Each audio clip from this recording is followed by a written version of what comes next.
Hi, I'm Mackerel, and I decided to do a DTIYS challenge. If you don't know, DTIYS stands for Draw This in Your Own Style. It's exactly what it sounds like. Many people put on DTIYS challenges of their characters, and this one is no different. Wishbone Studios is an independent animation studio who are going to put out a new indie animation show on YouTube soon and put out a DTIYS challenge, and I had to do it. The character they put out is Mirage, and there are a few different reasons I wanted to draw him. One, the design itself is just so good. I love the shape language, it's very clear on what the character's personality is, and most importantly, he's purple. I love purple. It is the best color. The way they use purples with yellow and green accents is just so good. Another reason I had to draw this character is because of the show concept. The idea of the show that's shown in the promotional short that I saw on YouTube was that this guy, Mirage, can go into people's dreams and change what's happening. Like, he can alter the dream. And I really like the idea of powers where you can like mess with people's thoughts or dreams. It's just something about it is so interesting to me. I also like watching YouTube videos that like analyze fictional characters. So it might also just be my like general curiosity in people's psyche, but take that as you will. Another reason I really wanted to draw this character, and the last one that I'll be bringing up, is my love of art and animation as a whole. And lately, it feels like a lot of bigger studios and corporations are more interested in making money than telling an actual story, and it makes me a little sad. Also, with the new use of AI, a lot of people have turned their back on art as a whole, and seeing indie animation companies or projects from small creators or whatever else is really refreshing. What makes Mirage so appealing to me personally is the fact that it's 2D animated. I absolutely love 2D animation, and I cannot get enough. My favorite princess movie from Disney is The Princess and the Frog, and I love Disney Channel series like The Owl House and Amphibia and Gravity Falls, and none of these pieces of media would be the same without 2D animation, because some things in 2D animation just can't be replicated in like 3D animation. The world of something like Steven Universe wouldn't be the same without some of its more artistic liberties, like the way Sminel in Steven Universe stretches out and contorts her body into like comedical shapes and poses and fight scenes, or the dramatic color alterations made in scenes like the one right before the crystal gems get captured in season 1 really show the power of 2D animation. However, there's been a shift in the industry to do more 3D animated movies for time and money reasons. Even remaking classics into live action, even if you can call them that with all the CGI that they typically have, mostly talking about The Lion King, has really led me to appreciate 2D animation more. I've seen lots of promotional material for animated shows from independent studios, and it's actually got me excited for the future of the animation industry as a whole.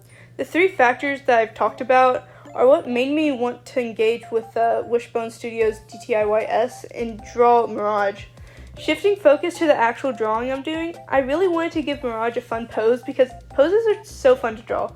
I didn't realize until halfway through the line art that the sketch covers up the awesome moon-shaped patch on the pants that's shown in the photo reference posted along with the post about the DTIYS contest. I was already really attached to the pose, so I decided not to worry about too much and just keep going. And speaking of line art, I've actually really been enjoying the inking stage of my art, and it's mostly because of my brush. I found a really good default brush on Procreate called Mercury, and it's so good for line art when it's small enough and is so smooth while also adding texture, if that makes any sense. The inking stage went by really quickly for me, and so did the flat colors, honestly. I just colored picked from the reference image since most of it was going to be altered anyway, because I want to do some really dramatic lighting.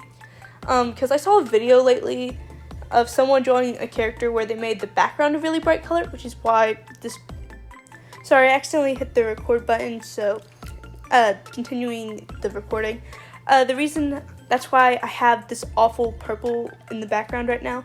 I ended up changing it to be a better purple because I didn't notice how bad it looked as a whole until like the end, but I ended up changing it.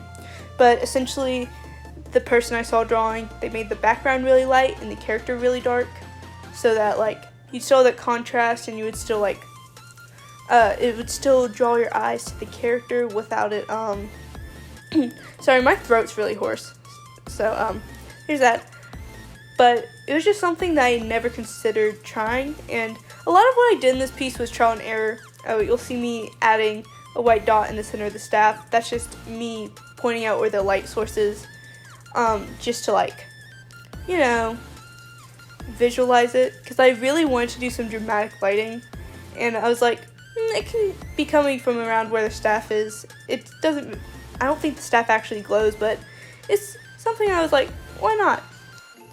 Again, a lot of what I did in this piece was, you know, just experimental, and I was actually really shocked that it only took me 4 hours, because this piece was so much fun and relaxing, that I kept trying to find reasons to work on it.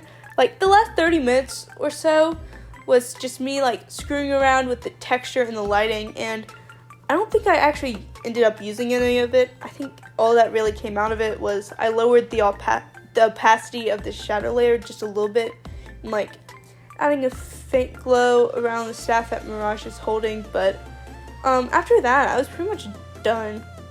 I tried to stay as close to the reference as possible when I added like the smaller details, but I did make one small altercation when I was drawing the bag, and I thought it was just kind of simple. Like, I understand that while it's good for animating, it's just the simplicity of it kind of just doesn't look quite that good in a fully illustrated piece. So I add just a little star to the bag, and it's just something small, but it just put the piece over the edge. I don't know, I really liked it. I'm happy that I decided to do this Draw This in Your Style contest, because it allowed me to focus on things other than the actual design for once, and I could focus more on the lighting and the pose and just having fun. I highly recommend doing a DTIYS if you like to draw, but don't know what to draw. They're very easy to find if you click on a DTIYS hashtag, and are fun to put your own personal twist on. At the time of this recording, there is about a week left in the Mirage DTIYS contest, so there's still time to enter if you're interested. And again, I highly recommend doing one of these challenges because they're really fun to be able to draw other people's OCs. And again, I'm Mackerel, and if you want to see more content like this, don't forget to like and subscribe. And if you have a recommendation on what you would like me to draw, you can leave it in the comments down below. That's all I have to say, and I hope to see you next time.